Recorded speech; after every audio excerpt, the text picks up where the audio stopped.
They aren't threatening you, they aren't abusing you, they're just casually letting you know what's gonna happen if you don't do what they want. And somehow, think about it, every single time you end up doing exactly what they want. Welcome to This Explainer. Let's dive right into this stark reality, because today we're looking at a manipulation tactic that you might painfully recognize from your own life. We're exploring the psychology of emotional blackmail. It's honestly one of the most sophisticated, most invisible forms of psychological control out there. Because, well, it doesn't use physical force. Instead, it uses the things you love most: your relationships, your deep empathy, your paralyzing fear of loss. It takes those things and turns them into weapons against you. So let's start by deconstructing the clinical mechanics of this manipulation. Section 1. The invisible psychological trap. Psychologist Susan Forward coined the term emotional blackmail in her landmark 1997 research, and her definition is incredibly precise. It's a powerful form of manipulation where people close to us threaten, whether that's directly or indirectly, to punish us if we don't comply. The absolutely crucial word there, close. Look, a total stranger cannot emotionally blackmail you. They just don't have the leverage, right? This trap strictly requires genuine attachment. Only someone whose opinion truly matters to you, someone whose love you feel you desperately need, and whose presence in your life you value, only they can use this weapon effectively. Because they operate on your fear.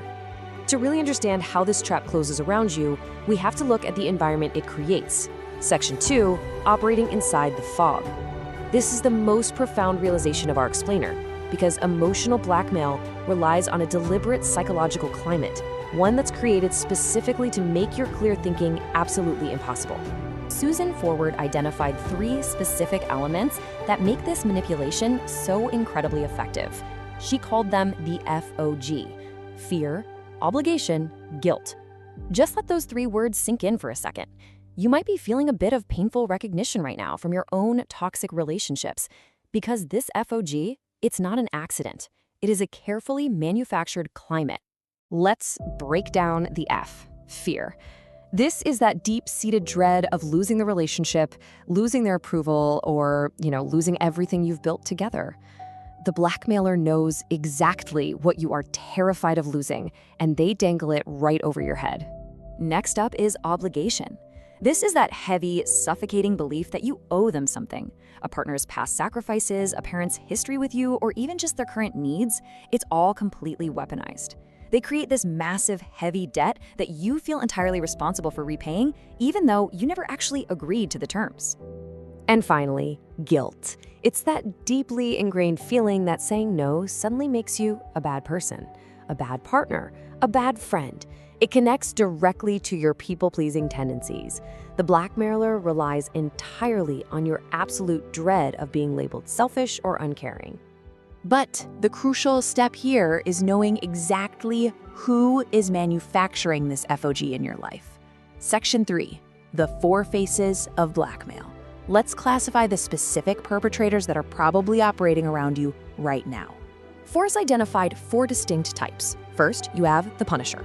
They make the threat explicit, like, if you do this, I will do that. It's direct and it's terrifying. Second, the self-punisher. They turn the threat inward. If you do this, I'm gonna hurt myself, I'll fall apart. And third, the sufferer. Now, they don't threaten directly, but they make their misery so incredibly visible that you feel entirely responsible for relieving it. Both the self-punisher and the sufferer totally weaponize your empathy. But then, there's the 4th type, the tantalizer. They use the carrot instead of the stick, which honestly makes them far more seductive. The tantalizer offers a reward rather than a punishment. Just do this for me and things will finally be good between us. It is the most insidious, unrecognizable form of control because it literally feels like hope. But make no mistake, it is just as controlling. When you're dealing with any of these 4 faces, you likely know on some level that something isn't right. Yet you comply anyway. Section 4, the true cost of compliance. We need to look downward at the long-term psychological damage of staying inside this trap. You comply because the cost of not complying, the anger, the withdrawal, the punishing silence, it just feels completely unbearable in the moment, far more unbearable than just surrendering your own needs. But this creates a truly tragic cycle. Every single act of compliance teaches the blackmailer that their tactic works perfectly. Each surrender makes the next demand easier for them to make, until saying yes becomes automatic, and saying no becomes literally unthinkable. Chronic exposure to this dynamic produces predictable, devastating damage. You lose trust in your own perceptions. You begin to genuinely believe that your basic needs are unreasonable. And honestly, worst of all, you develop this chronic readiness to apologize. You find yourself apologizing for wanting things, for having feelings, or simply for existing in a way that slightly inconveniences someone else. And perhaps most damaging of all, you begin to confuse compliance with love. You are conditioned to believe that giving someone what they demand is the exact same thing as caring for them. You actually start to believe that being controlled is the same as being needed. But you do not have to stay in the dark. Section 5, How to Break Free. It's time to begin the ascent toward empowerment and execute a psychological reset. To recognize this in your own life, you need to ask yourself this stark diagnostic question. In this relationship, am I truly free to say no? Not theoretically, in practice. When I say no, what happens next? The specific, sickening dread that follows your no, that sense that you have no real choice and the cost of resistance is just way too high, that is the absolute clearest sign of emotional blackmail. Breaking free doesn't necessarily mean you have to pack your bags and end the relationship today. It just requires changing your response. You must refuse to operate inside the fog. When you feel the pressure, calmly name what is happening just to buy yourself time. Say, I feel pressured when you respond this way. I need time to think before I decide. Boom, you are stepping out of the fog. Which brings us to the ultimate rule of empowerment you must internalize today.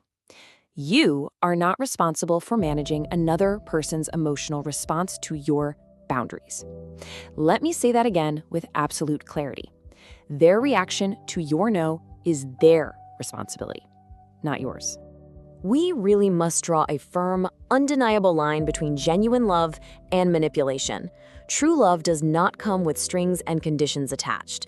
Love does not require your constant compliance to survive, and love absolutely does not use your fear as leverage. Whatever uses your fear as leverage is not love. It is simply control, wearing love's face. You've been on a pretty dark journey through this explainer, but now you know the fundamental difference between true care and a hidden weapon. You have the power to stop complying. If you want to continue uncovering these hidden manipulation tactics, make sure you subscribe to Dark Archive. Every single week, we open a new file exploring forbidden psychology, buried history, and the dark truths they definitely never taught you in school. The archive is open.